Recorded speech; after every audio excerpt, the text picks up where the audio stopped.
IV itu artinya independent variable dan DV itu adalah dependent. IV itu independent variable adalah variabel yang bebas, independen. Independen itu artinya tidak terikat. Sedangkan V itu DV itu adalah variabel atau dependent variable, variabel yang tergantung. Ya, variabel tergantung. Variabel kalau di sini kan dia variabel bebas ya, sorry. Ini variabel bebas, independent variabel tidak tergantung ya. Sedangkan variabel biasa disebut dengan variabel terikat. Di sini yang berpengaruh tentu adalah ini. Ya, jadi ini yang disebut dengan variabel pengaruh. Jadi banyak sekali istilah untuk independent variable. Independent variable itu adalah variabel bebas, variabel tidak tergantung, ya. Biasa juga disebut dengan variabel pengaruh.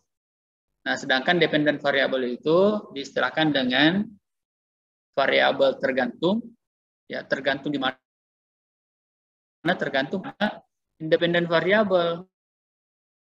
Kemudian variabel terpengaruh, ya, variabel terpengaruh. Biasa pula disebut dengan variabel terikat. Kalau independent variable itu variabel bebas, ya.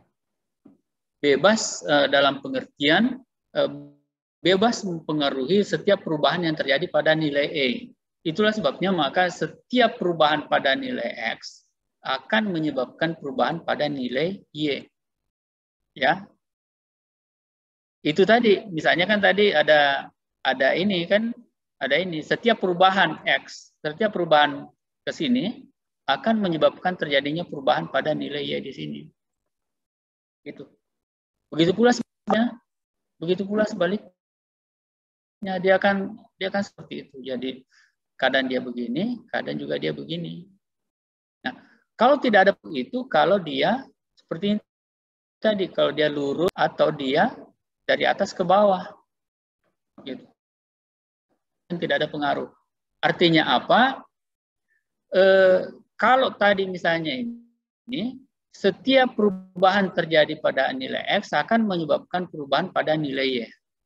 Ya, mau positif, mau negatif. Di sini ada perubahan, ya, terjadi perubahan pada nilai X-nya, pada nilai X, tetapi nilai Y-nya tidak berubah. Gitu. Contoh misalnya dia lurus ke kanan misalnya kan, dia lurus ke kanan, maka di sini ada titik-titik di sini gitu, ada titik-titik di sini, bertambah ini ke kanan, bertambah X-nya, tetapi Y-nya tetap di sini nih, stay di sini, misalnya Y1 di sini, nanti di sini X1, X2, 3 dan seterusnya gitu. Jadi tidak naik ke atas ya. Begitu pula sebaliknya, ya. Begitu pula sebaliknya. X-nya tidak berubah, tetapi Y-nya yang berubah gitu. Nah, tetapi kan itu berarti menunjukkan bahwa X itu sama dengan 0. Kalau dia ada X sama dengan 0, maka tidak akan terjadi perubahan pada nilai E-nya. Nah, saya balik lagi ke konsep tadi. Jadi ini adalah multikolonialitas, ya. Kadang belipet ini lidah untuk menyebutkannya. Model regresi yang baik seharusnya tidak terjadi korelasi antar variabel independen, ya, yang VI-nya tadi atau independent variabel, ya. Jadi model regresi yang baik seharusnya tidak terjadi korelasi variabel independen. Jadi di sini tadi, kembali lagi saya ke sini.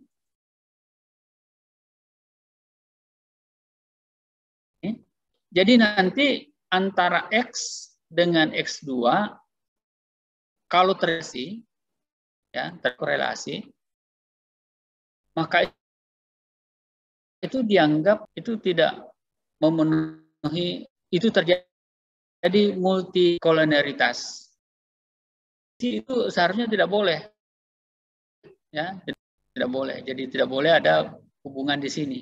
Nah, itu yang berbeda nanti kalau misalnya di pet analysis. Jadi ada satu uji statistik yang bagian dari uji korelasi hubungannya, itu yang disebut dengan pet analysis. Makanya di sini yang difokuskan adalah pada regresi, ya, pada regresi. Jadi kenapa? Karena kalau misalnya di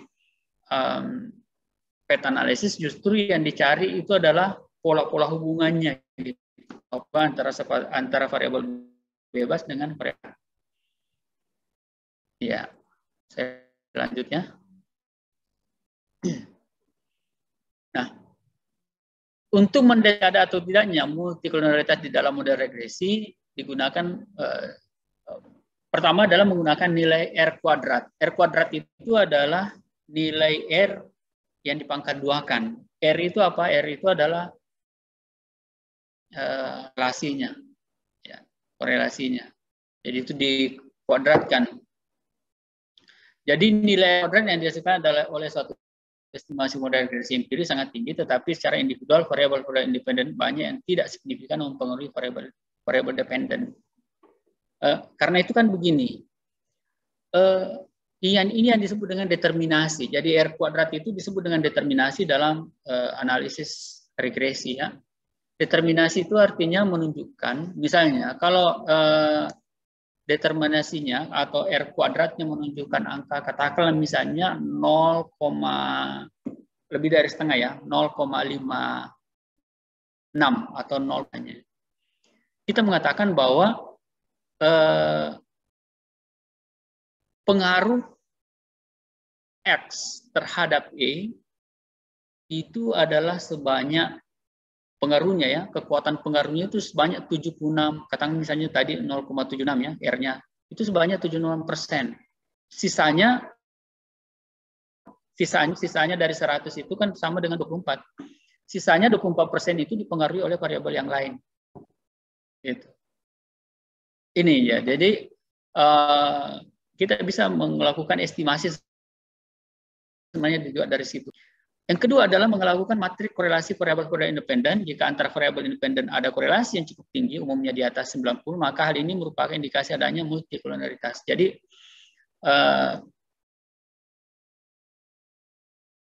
saya sempat singgung tadi itu tentang pola-pola atau derajat hubungan tadi, ya. Jadi mulai dari yang lemah sampai yang paling kuat.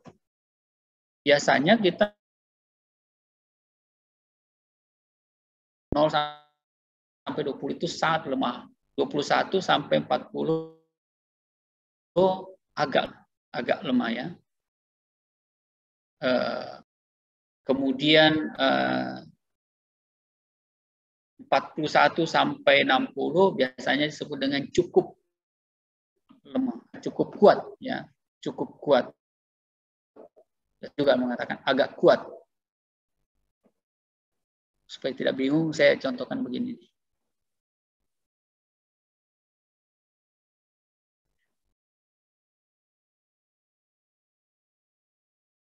Jadi misalnya dari 0 sampai 20 itu dianggap sangat,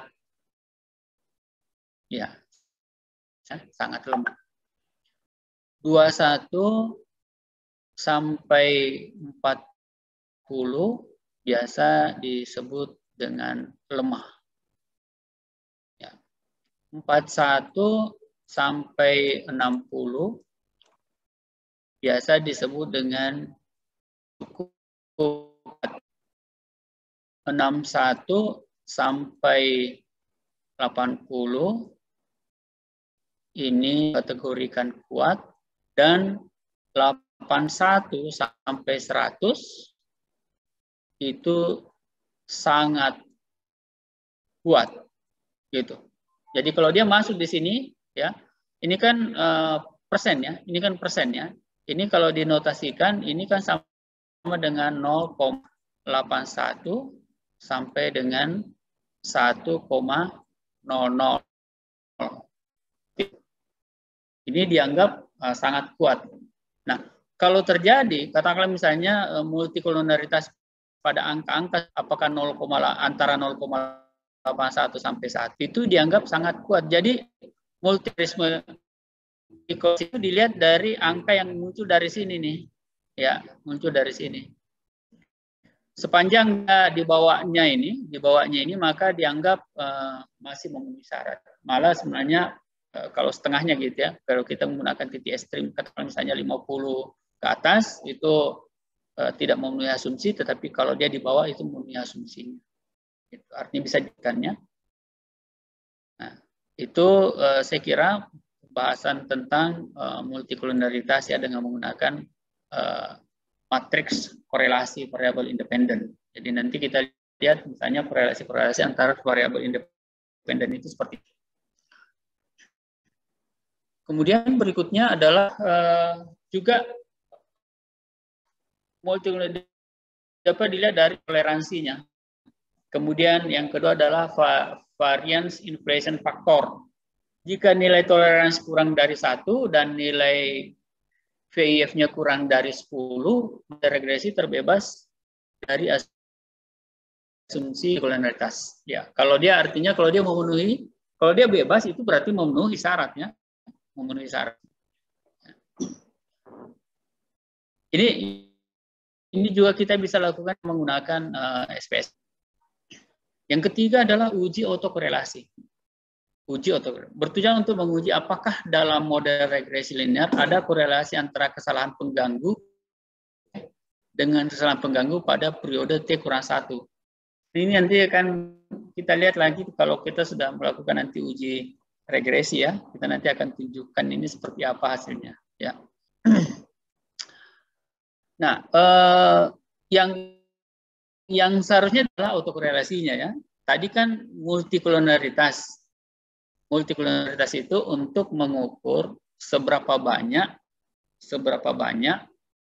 variabel-variabel independen itu atau variabel bebas itu saling mempengaruhi antara satu variabel dengan variabel yang lain. Nah, sedangkan uji autokorelasi auto ya, yang otomatis ya. Nah, itu sebenarnya juga tidak boleh dalam di sini ada untuk mendeteksi adanya autokorelasi. Jadi kalau terdeteksi ada autokorelasi, maka itu berarti model regresi yang digunakan itu tidak memenuhi syarat. Ya. Ini jadi menggunakan uji Durbin-Watson. Jadi ini semua nanti itu menggunakan uji non parametrik. Ya. Non parametrik. Jadi sebenarnya itu kan kalau tidak salah di kuliah awal ini kan antara parametrik dan non parametrik. Jadi di sini menunjukkan bahwa kita mau melakukan uji parametrik dengan menguji menggunakan peralatan non parametrik itu. Ya, parametrik. Durbin-Watson, Kolmogorov-Smirnov tadi ya, itu semua adalah non. Nah gitu kan, mungkin sama barangkali dengan alat-alat deteksi yang lain ya. Terkadang kita mendeteksinya menggunakan lawannya. Misalnya virus itu kan dibuat dari mana? Virus itu kan dibuat antivirus. Antivirus itu dibuat dari virus itu sendiri, cuma kan dibuat lemah. Ya, jadi dia dideteksi lawannya gitu. Sama dengan ini. Jadi untuk mendeteksi parameternya dari dari data yang kita dengan menggunakan, kita mengujinya menggunakan non parametrik. Nah gitu, ya. Jadi pertama dengan uji Durbin-Watson, ya, kemudian yang kedua adalah menggunakan run test, sama saja. Jadi kita menggunakan parametrik, ya. Nah di sini cara deteksinya jika signifikansinya dengan nanti ada si asymptotik signifikan itu lebih besar dari 0,05 maka model regresi tidak itu berarti bisa dilanjutkan. Jadi dia tidak boleh lebih kecil ya dari 0,05. Kemudian yang berikutnya yang keempat adalah uji heteros. Ini susah kadang saya juga sempat multikolonialitas itu. Uji heteroskedastisitas ya ini di setiap buku-buku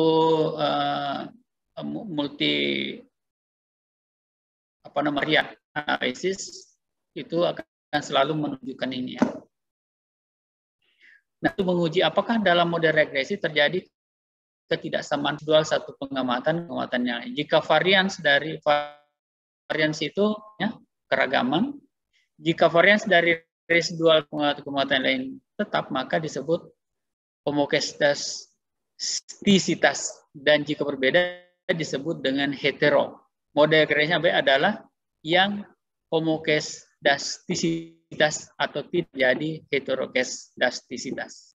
Sulit ya. Jadi kita lihat di sini ya.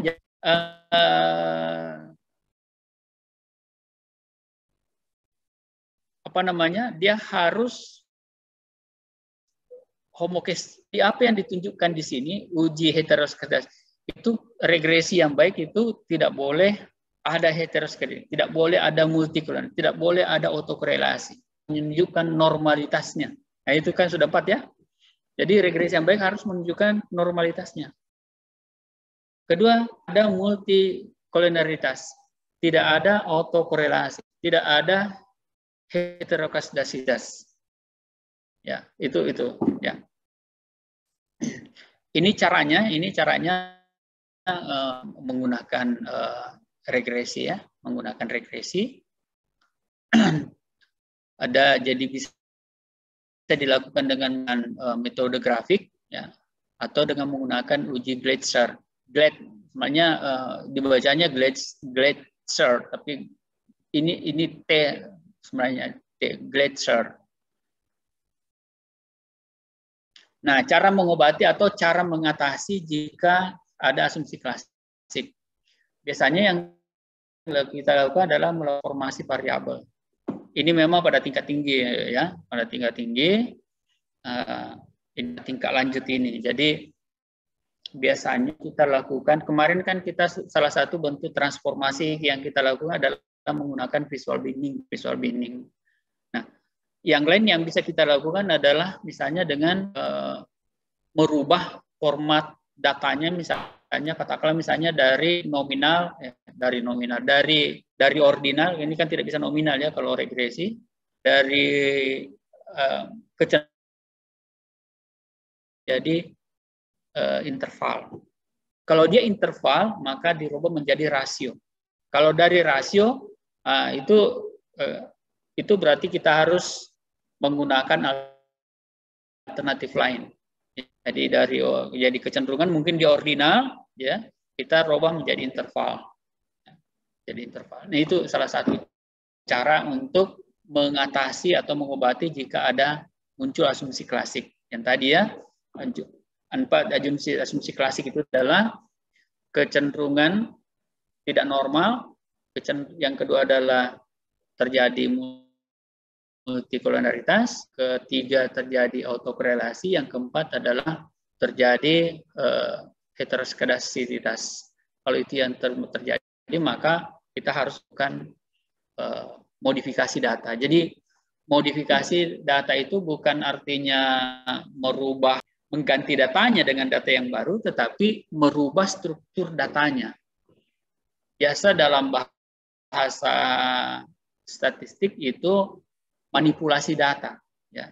Sebenarnya manipulasi data itu kalau dalam konteks yang lain itu manipulasi itu kan berarti mencurangi gitu ya, mencurangi data. Tetapi di sini manipulasi data itu artinya sebenarnya adalah kita melakukan penyesuaian modi, dengan kata lain melakukan transformasi. Jadi merubah, biasa disebut dengan merekod ya. Jadi kita rekod ulang variabelnya, merubah dari satu struktur dari skala yang satu ke skala yang lain. Itu yang biasa dilakukannya. Bisa juga dengan melakukan deteksi data outlier dengan set score atau dengan case wise diagnostik dalam regresi. Ini biasa kita lakukan jika ada data-data yang cenderung outlier. Outlier itu artinya pencilan, berasal dari kata pencil. Pencil. Ada satu dua data yang sangat ekstrim, sehingga merubah struktur data yang lain. Itu disebut dengan outlier. Outlier itu bisa terjadi di awal data atau di akhir data kalau kita buat rentang. Tapi bisa juga terjadi di tengah-tengah gitu. Makanya misalnya kalau kita ingin melakukan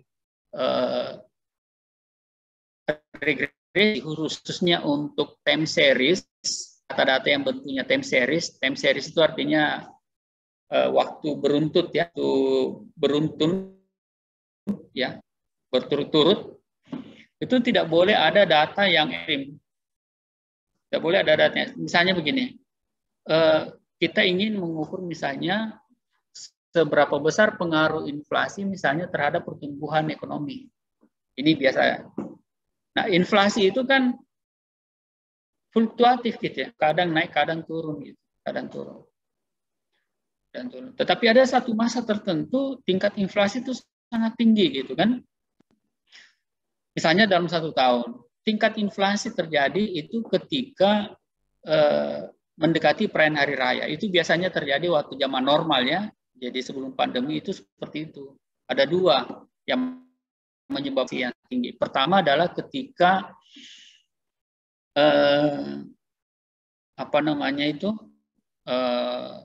mendekati Lebaran, puasa ya, Lebaran. Mendekati Lebaran itu inflasi sangat tinggi. Kenapa? Karena permintaan terhadap konsumsi itu sangat tinggi gitu. Orang mau beli baju, beli bikin kue dan lain sebagainya untuk Lebaran gitu ya, itu sangat tinggi di situ. Yang kedua adalah yang menyebabkan inflasi adalah pada saat tahun ajaran baru itu di zaman normal dulu ya, tahun yang lalu itu selalu kecenderungannya seperti apa menyebabkan inflasi tinggi.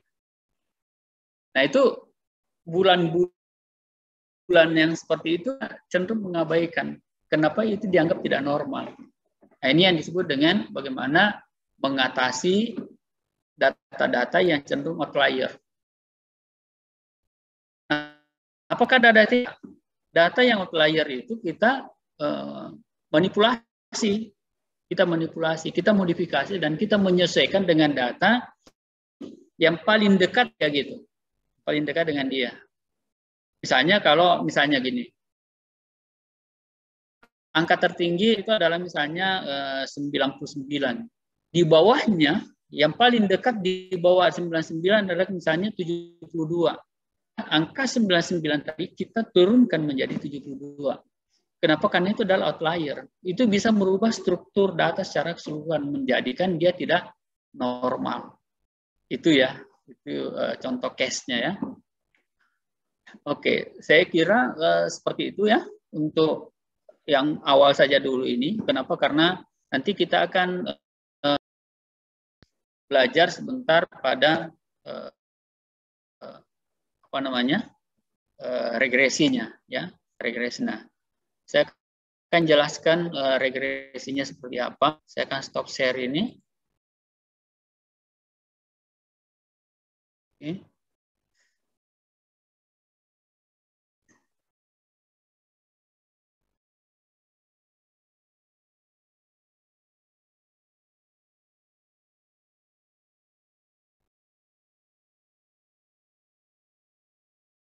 Mana nih?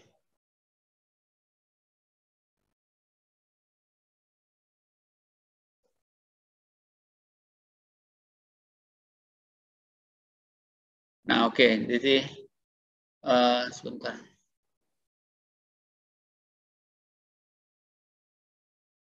Oke, masih ada semua dalam room? Pak, masih ada. Ya. Iya, Pak. Iya, Pak.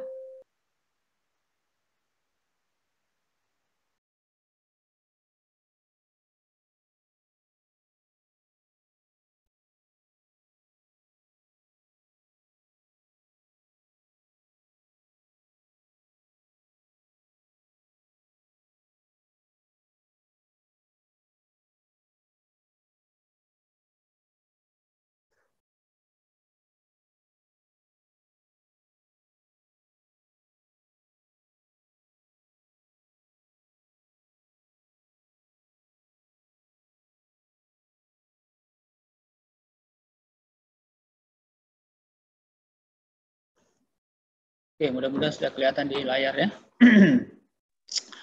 Nih, Iya, Pak, analisis sudah kelihatan? Sudah, Pak. Iya, Thank you. Pak. Oke. Jadi ini analisis regresi sederhana. Regresi sederhana itu sebenarnya hanya melibatkan dua variabel ya, itu variabel X dan variabel Y. Jadi dia katakan begini, istilah regresi itu sebenarnya diperkenalkan oleh Francis Galton ya. Dia katakan bahwa meskipun ada kecenderungan bagi orang tua yang tinggi mempunyai anak-anak yang tinggi dan bagi orang tua yang pendek mempunyai anak yang pendek, distribusi tinggi dari suatu populasi tidak berubah secara menyolok besar dari generasi ke generasi. Jadi dia mencoba meneliti, mengumpulkan sekian banyak responden. Kecenderungan itu kan seperti ini. Kalau orang tuanya tinggi, ada kecenderungan yang terjadi, anak-anaknya juga menjadi tinggi. Begitu pula sebaliknya. Dan kalau toh terjadi perubahan, itu tidak terlalu besar perubahannya. Kecuali misalnya kalau terjadi misalnya si bapak dari keturunan yang tinggi ketemu dengan si ibu dari keturunan yang boncer gitu ya, yang pendek gitu. Nah, itu akan berpotensi untuk terjadi persilangan antara nanti akan menghasilkan ya artinya akan melahirkan anak-anak yang tinggi dan gitu. Tergantung misalnya gen mana yang kuat. Apakah X dari bapak yang kuat atau yang kuat gitu. Nah, sama kan misalnya dengan seperti misalnya sekarang ini kita misalnya lihat, mungkin si bapak rambutnya keriting, si ibu rambutnya lurus. Kalau si bapak rambutnya keriting dan dia kuat, maka akan melahirkan anak-anak yang berpotensi untuk juga mengikuti rambut keriting. Jadi pada gen mana yang kuat. Tetapi dia mengatakan, di Francis Galton mengatakan bahwa kalau toh terjadi perubahan itu tidak terlalu besar dari satu generasi ke generasi selanjutnya. Dengan regresi. Regresi diartikan sebagai kemunduran ke arah sedang.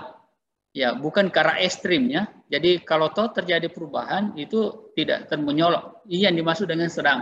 Kalau terjadi perubahan itu kan, misalnya meskipun terjadi kawin silang misalnya kan, antara misalnya coba perhatikan misalnya yang sering terjadi misalnya di Amerika gitu ya, perkawinan ya antara misalnya kulit hitam dengan kulit putih. Seberapa besar potensi untuk melahirkan anak yang sama dengan bapaknya atau yang sama dengan ibunya gitu. Nah, kalau tuh terjadi perubahan itu dia katakan itu tidak akan terlalu menyolok.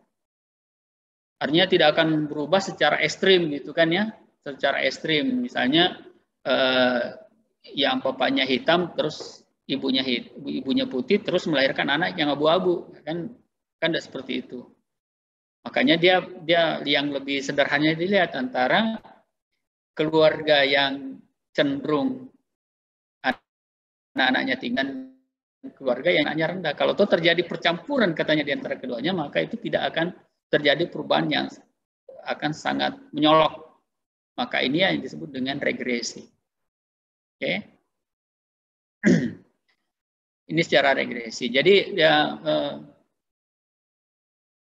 dia seperti ini. Jadi kalau toh terjadi perubahan itu, ya, kalau toh terjadi orang tua berbadan tinggi, orang tua berbadan sedang, orang tua berbadan itu dan akan munculnya dana seperti ini nih. Ya. Demikian pula sebaliknya. Sekarang ini kan misalnya karena kecenderungan sekarang kan begini. Kita kan dalam kondisi dulu mungkin kita pernah mendengar cerita-cerita tentang seberapa tinggi sih Nabi Adam, seberapa tinggi sih Nabi Ibrahim gitu. Itu sampai mereka mengatakan itu sekian meter gitu, ya. Tapi kan kemudian kalau kita lihat dengan manusia sekarang misalnya, kok pendek-pendek gitu. Nah, mungkin ini yang terjadi model seperti ini sebenarnya. Bisa juga sebaliknya sekarang. Dulu orang-orang Jepang itu kena dengan orang yang pendek-pendek. Tapi sekarang anak-anak Jepang itu cenderung tinggi-tinggi gitu. Nah, ini pola-polanya seperti ini nih. Ya, polanya seperti ini. Jadi ada yang terjadi regresi, ya, regresi kemunduran yang cenderung tidak terlalu menyolok. Kemunduran itu artinya tidak harus bahwa kemunduran dari tinggi menjadi rendah, tetapi bisa terjadi adalah dari rendah menjadi tinggi. Sama dengan tadi ilustrasi yang saya berikan tadi dalam bentuk grafik ya. Ada yang ke arah positif, ada yang ke arah negatif. Seperti itu. Jadi, analisis regresi merupakan studi ketergantungan satu atau variabel bebas terhadap variabel tidak bebas dengan maksud untuk meramalkan nilai variabel tidak bebasnya tadi.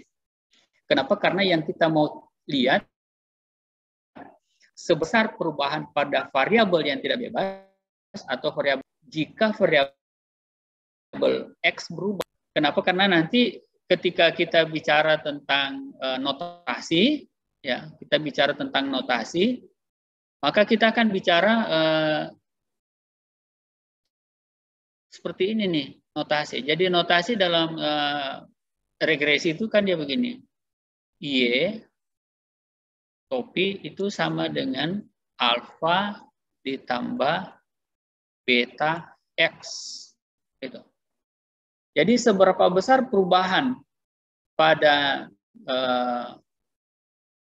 nilai X ini akan menyebabkan perubahan pada nilai Y. Gitu. Itulah sebabnya dikatakan kalau X-nya sama dengan maka Y-nya tidak berubah. Y-nya ini tidak berubah. Dengan demikian maka Y tidak sama dengan Y itu sama dengan 0. Gitu. Kalau Y sama dengan 0, ini berarti tidak ada pengaruh. Tidak ada pengaruh. Tidak ada, gitu ya.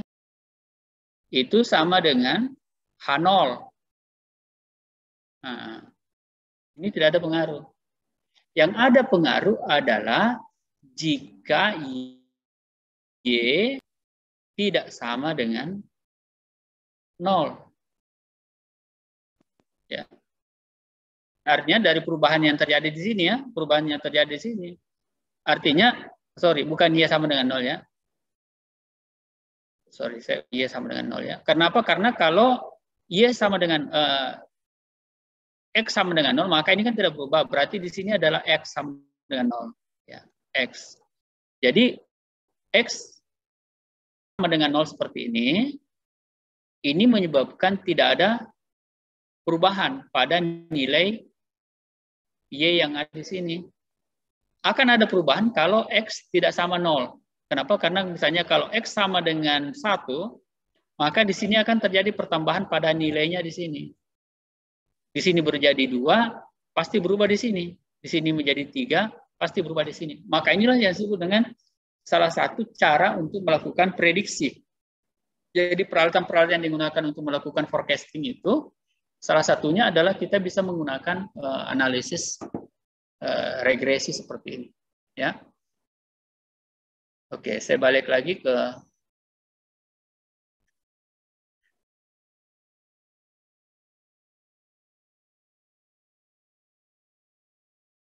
contoh penerapan regresi ya. Misalnya tadi dari Gultom ya. Jadi analisis regresi antara tinggi orang tua terhadap tinggi anaknya.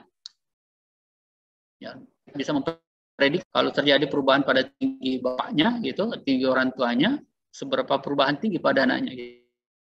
Kita bisa seperti itu. Misalnya regresi antara rumah tangga, asumsinya mengatakan begini. Semakin tinggi tingkat pendapatan, maka semakin besar pola konsumsinya. Ya kan? Itu teorinya mengatakan seperti itu. Analisis regresi antara harga terhadap penjualan barang. Ya. semakin tinggi harga yang kita pasang, makin tinggi pula akan berpengaruh terhadap penjualan negatif. Kalau kita naikkan harga, makanya itu kan produsen biasanya hati-hati di dalam menaikkan harganya gitu. Kenapa? Karena itu akan berpotensi terhadap volume penjualan. Beda misalnya kalau seperti misalnya kebutuhan pokoknya yang harus misalnya kalau seberapa pun tinggi kenaikan BBM itu tidak akan mengurangi konsumsi BBM. Seperti itu. Artinya tidak akan mengurangi jumlah penjualan. Mau naikkan berapa? Cuma memang menimbulkan gejolak. Itu yang dikhawatirkan. Kalau di pemerintah kan yang dikhawatirkan. Kalau di private sector misalnya, yang dikhawatirkan itu adalah konsumennya kabur gitu, pindah ke produk lain. Nah itu. Yang berikutnya adalah misalnya analisis antara tingkat upah terhadap tingkat pengangguran, ya. Jadi ini juga bisa jadi seberapa tingkat upah itu terhadap pengangguran. Kan begini, kalau upahnya tidak terlalu tinggi, itu berarti perusahaan berpotensi untuk merekrut lebih banyak karyawan. Itu berarti tingkat pengangguran akan semakin berkurang. Ketika misalnya tingkat upah naik tinggi, maka itu berpotensi untuk pengangguran. Biasanya itu terdekat masyarakat yang nilai ekspektasinya tinggi upah itu. Contoh misalnya di Jepang gitu ya. Di Jepang itu masyarakatnya cenderung sangat tinggi gitu. Di sisi lain, perusahaan juga ingin tetap bertahan. Itulah sebabnya misalnya kalau makan misalnya di warung McDonald's misalnya, atau di Kentucky Fried Chicken di Jepang, itu beda dengan kita di sini. Kalau kita di situ di meja, di atas meja gitu, nanti ada pegawainya yang datang membersihkan meja.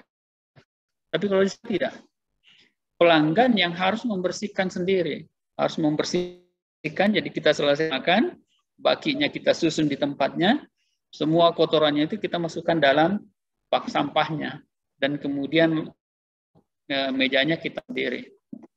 Itu kenapa? Karena di sana tenaga kerja mahal. Kalau tidak melakukan itu, maka dia akan gulung tikar. Kenapa? Karena mereka harus membayar tinggi. Di hotel-hotel kecil juga seperti itu kita temukan yang membersihkan kamar itu seperti kita di sini adalah mereka-mereka yang lulusan SMA atau yang mereka mengikuti sekolah pariwisata gitu, hotel dan lain sebagainya. Kalau di sana office boy-nya itu bukan boy-boy, itu bukan anak-anak muda gitu, tapi di sana adalah orang-orang pensiunan. Biasanya yang kakek-kakek yang sudah mulai bungkuk-bungkuk itu tetapi masih gesit bekerja gitu, mereka itu yang digunakan seperti itu. Kenapa? Karena bagi orang Jepang itu bekerja itu adalah bagian dari kehidupan mereka. Kalau mereka tidak bekerja, maka mereka cenderung cepat sakit. Mereka harus tetap bekerja gitu. Mereka pensiun, tetapi mereka pensiunnya itu tidak tinggal di rumah, tapi mereka tetap bekerja gitu. Mereka lah yang kadang membersihkan taman, menyapu jalan, membersihkan kamar di hotel, dan pekerjaan-pekerjaan yang cenderung sebenarnya kalau kita lihat itu berat, tapi sebenarnya tidak terlalu berat. Ya. Nah seperti itu ya. Ini contoh aja. Yang berikutnya adalah analisis antara tingkat suku bunga bank terhadap harga saham. Kayak. Contoh lain adalah misalnya analisis antara biaya periklanan terhadap volume penjualan. Jadi semakin besar biaya iklan, maka kecenderungan semakin tinggi. Ini contoh penerapan regresi.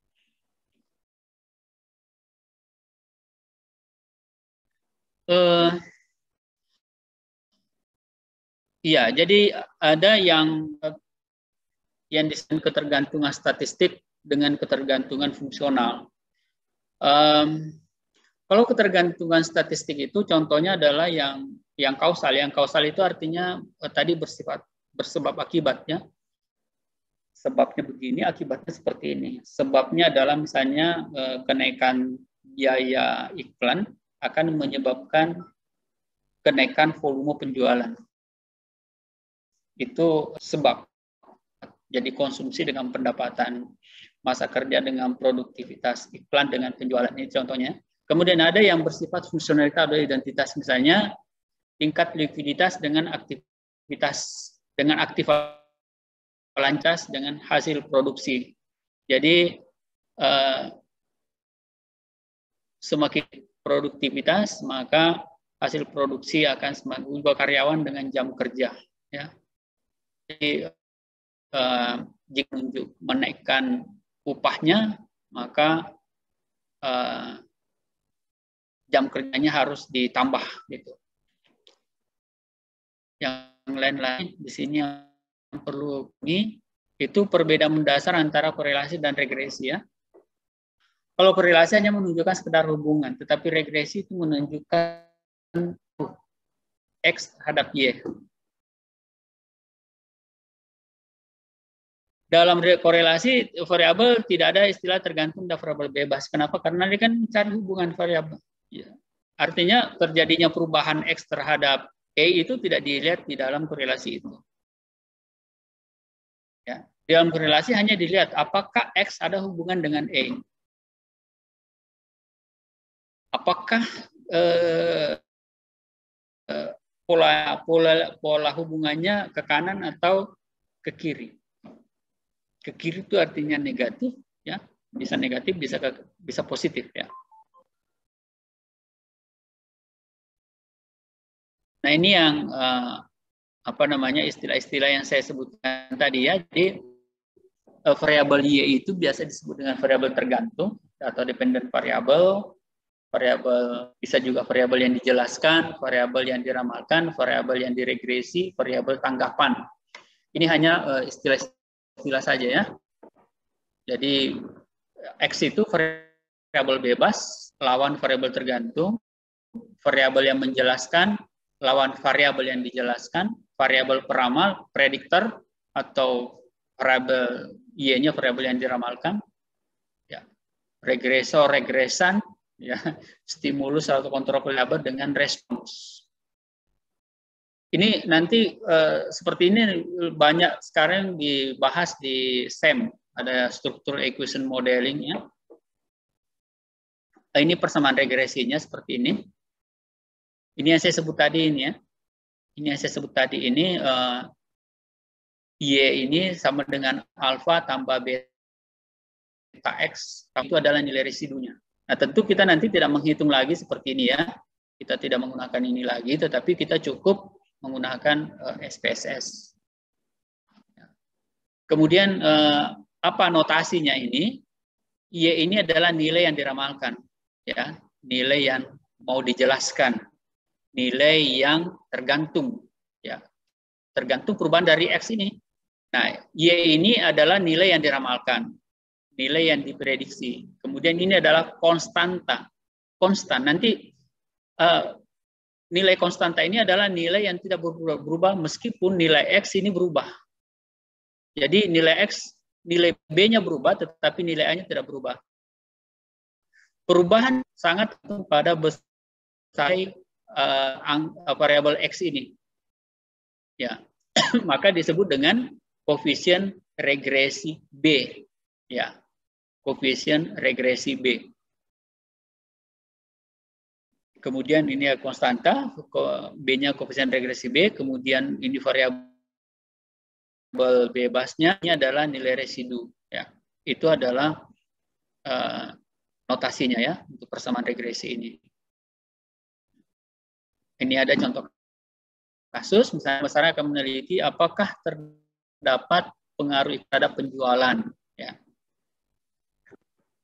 Nah, pemecahannya misalnya ya, seperti ini, judul pengaruh biaya promosi terhadap penjualan. Dan apakah terdapat biaya promosi terhadap, jadi kan kita mau secara positifnya seperti apa. Jadi nanti X-nya, jadi kalau misalnya pengaruh positif itu berarti pertambahan nilai X akan menyebabkan terjadinya pertambahan pada nilai Y. Harapannya adalah dia positif. Tapi apakah nanti seperti itu? Ya itu sangat tergantung nanti dari hasil pengujian data yang dikumpulkan. Hipotesisnya, hipotesis peneliti adalah terdapat pengaruh positif. Ini masih ingat dengan hipotesis peneliti itu adalah ditunjukkan dengan H1. Nah, jadi itu yang dia tunjukkan. Kriteria penerimaan hipotesis ya, seperti ini. Ya, jadi H1, H0 itu tidak terdapat pengaruh positif. H1 terdapat pengaruh positif. H0 diterima jika B ini tadi B-nya tadi variabel apa namanya?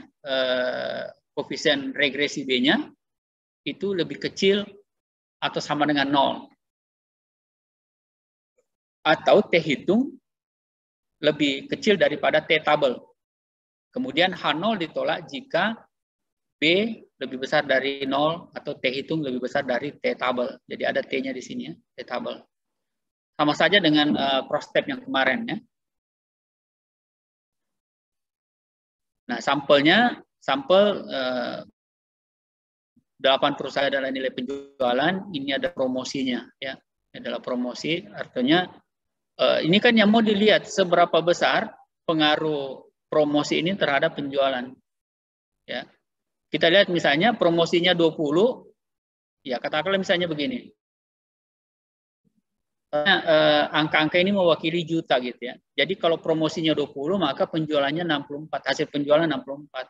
16, 61, 34, 84, 23, 27, 88, 32, 92, 2. Jadi tidak selamanya menunjukkan tren yang sama gitu ya. Kita lihat dari selisih-selisihnya ini kan, selisih-selisihnya. Nah, ini adalah jadi analisis data, kita hitung dulu persamaan regresinya, nilai prediksi, koefisien determinasi, kesalahan baku estimasi yang tadi E-nya seperti apa, koefisien regresinya, nilai F hitung, nilai T hitung, kesimpulan. Nah, ini hasil dari persamaan regresi. Dari tadi kita tidak perlu menghitung ya, kita tidak perlu menghitung lagi. Jadi artinya ini adalah yang kita hitung sebenarnya kalau kita mau menggunakan rumusnya ini. Yang ini. Kalau kita mau gunakan rumus ini, maka kita harus mencari tadi itu. Berapa nilai X-nya, jumlah X, ini jumlah X ya, ini jumlah X, ini jumlah E, jumlah X kuadrat, jumlah XY. Jadi ada kita 1, 2, 3, 4. Ya, paling tidak ada 4 yang harus kita hitung. Ini juga ini, X yang dikuadratkan. X yang dikuadratkan. Nah, kita lihat di sini ya. Ini kalau kita lakukan secara manual ya. Nah, tentu saya perlu menghitung lagi seperti itu. Kita cukup nanti menggunakan aplikasi. Sorry, nah ini jadi ada 5 tadi ya. Jadi nilai E, X, XY-nya, kemudian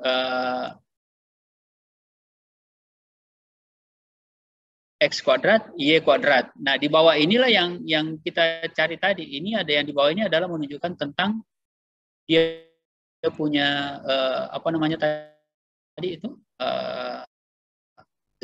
ini kan ini yang dicari ini ya, ini yang dicari. Kalau dulu kita ngajar mahasiswa ketika masih manual, ini ngajar dia ngitung ini, gitu.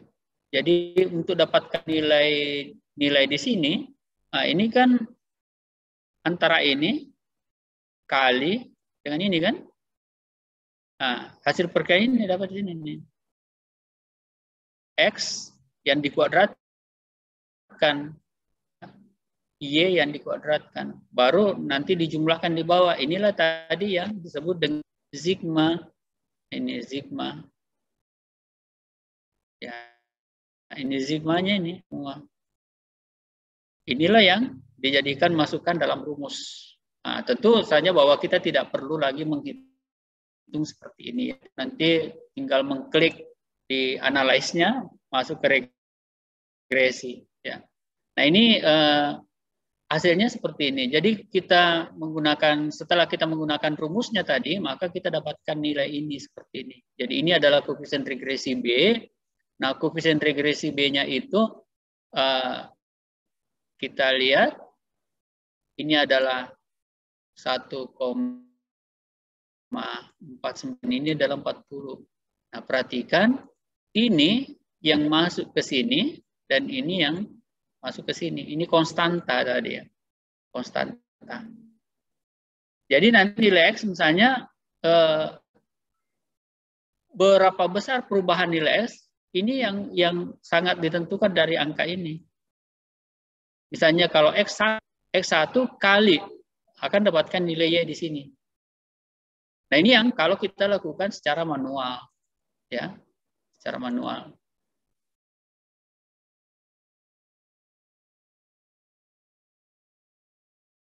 Ya, misalnya berapa besarnya penjualan jika promosi sebesar 20? Ya. Itu kita dapatkan angka ini. Ya, jadi X-nya tadi ya. Jadi berapa besarnya penjualan jika promosi ini adalah X. Jika X sama dengan 20, maka diterapkan di sini. Berapa misalnya kalau 16? Itu terjadi 16. Berapa kalau 34? Perhatikan angka-angka ini ya. Perhatikan, ini adalah hasil dari perhitungan menggunakan rumus yang tadi. Coba kita lihat dari datanya tadi ya. Tolong diingat ya. Tolong diingat ini. X20 Y-nya ini, X20 Y-nya ini, X16 Y-nya ini, X34 Y-nya adalah 9. Ya, ini nanti akan terjadi pembulatannya, akan terjadi pembulatan. Tapi kita lihat dulu hasilnya. Ya. Nah, seperti ini. Ya, toh? Mana tadi data pertamanya itu? Nah, seperti ini. Jadi jika 20 maka dia akan menghasilkan 64 sebenarnya. 16, 61, 34, 84, ya 23, 70. Nah ini sebenarnya ini kan seperti kemarin kita pelajari dengan menggunakan ekspektasi di di cross step itu ya.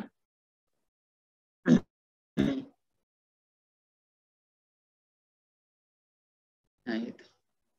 Jadi ini sebenarnya adalah sebenarnya prediksi-prediksi yang bisa kita lakukan ya. Ya.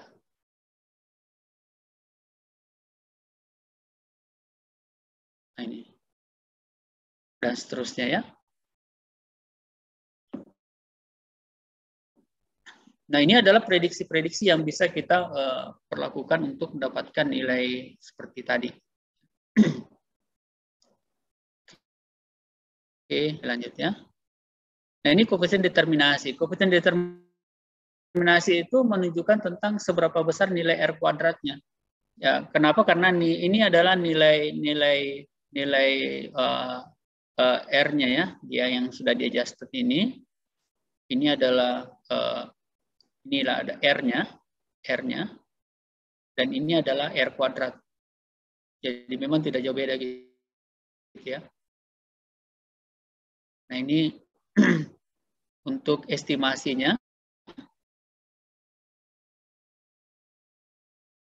Nah ini saya kira nanti pada saat kita melakukan uji regresi, misal minggu depannya kita akan Saya akan lanjutkan untuk menjelaskan, misalnya nanti karena uji F-nya ya, uji F itu biasa digunakan untuk mengukur ketepatan model. Ya, ketepatan model untuk mengukur. Kalau dia dia signifikan maka dia tepat. Tapi kalau dia tidak signifikan maka dianggap tidak tepat model ini untuk digunakan. Jadi memang sama, kembali lagi ke tadi ke prinsip tentang the man behind the gun ya. Jadi ketepatan alat ini sangat tergantung dari hasil pengujian yang kita lakukan. Ya. Ini uji T-nya ya. Nah, ini. Oke, saya kira seperti itu ya. Untuk minggu depan, saya kira saya akan langsung kita masuk pada apa namanya, pada contoh soal ya. Oke, sekarang saya akan melakukan absensi.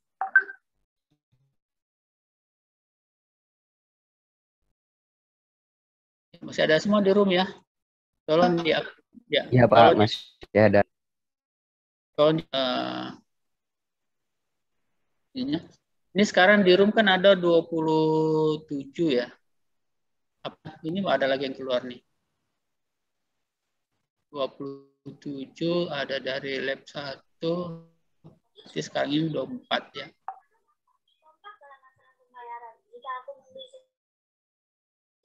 Bayarnya. Aku memang kaya. Nah, dalam urusan bayar parkir yang luar itu, ya dulunya.